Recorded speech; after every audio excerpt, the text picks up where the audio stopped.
ওই বছরে একদিন গীতা পাঠ করেন, অন্যদিন গীতা পাঠ করবার সুযোগ পান না, তাতে কোনো ক্ষতি নেই, বিশ্বাসটা আছে। এবার ধর্ম কি? ধর্ম হচ্ছে আমি যেটা মনে ধারণ করি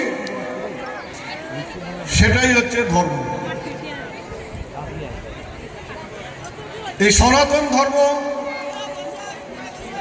যাকে বলা হয় বিশ্বের প্রাচীনতম একটি ধর্ম, কিন্তু লক্ষ্য করে দেখবেন এই ধর্মের কোনো একজন প্রবক্তা নেই।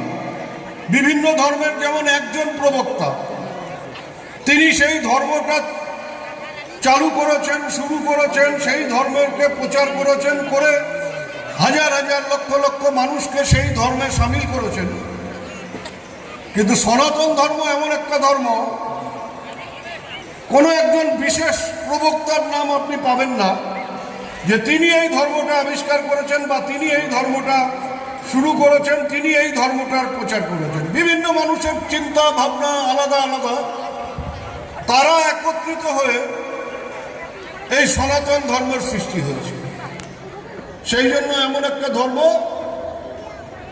যে ধর্মের একজন প্রবক্তা না, বিভিন্ন জন বিভিন্ন, কেউ কৃষ্ণ ভক্ত, কেউ হয়তো কৃষ্ণই অন্য নামে ভক্তি দেন,